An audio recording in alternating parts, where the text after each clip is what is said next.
আর যারা এখন আহত হচ্ছেন তাদেরকে ঢাকা মেডিকেলে নিয়ে যাবেন। সেখানে আমাদের সরকার চিকিৎসকরা গেছেন এবং আমাদের গাজীপুরে এমার্জেন্সিতে আছে। এই আমাদের কাজ।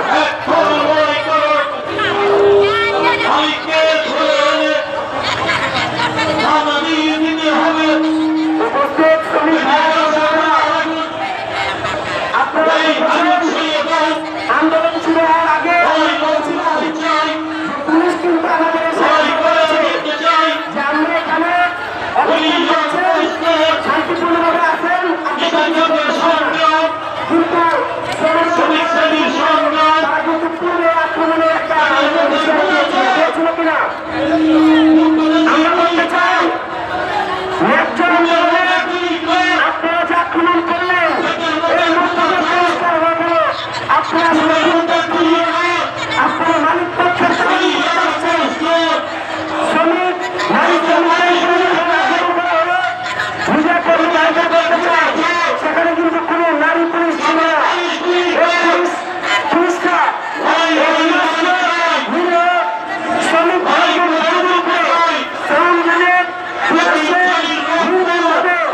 লাঠিচার্জ করেছে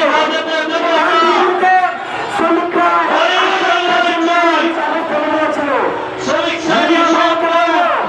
আপনারা সঠিক শ্রমিকদের বিরুদ্ধে যা যায় মালিক পক্ষের স্বার্থে যায়। মালিকরা চায় শ্রমিকরা যে আন্দোলন করছে সে আন্দোলনকে ভিন্ন হাতে প্রবাহিত করতে পুলিশ সবকিছু এক পক্ষে শ্রমিকরা এক পক্ষে আদায় হওয়ার সংঘবদ্ধভাবে থাকবে। আপনাদের অনেক সহযোগিতা বন্ধুরা রয়েছে, পরিচ্ছন্নভাবে আছেন, তাদের সাথে আরেকটা আশেপাশে আরো কিছু ভিন্ন সকল কারখানার শ্রমিকদের ভুলে দিয়ে সবাই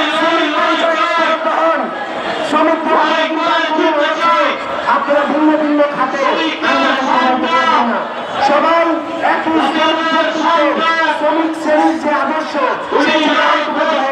ঐক্যবদ্ধ লড়াই সংগ্রাম করেন। ধন্যবাদ সবাইকে।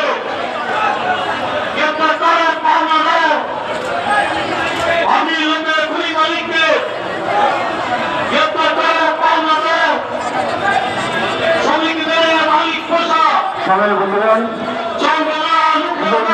শ্রমিকরা তারা তাদের লড়াই করছে, আমি লড়াই আমার সমস্ত আপনারা জানেন ট্রেনের যে শ্রমিকরা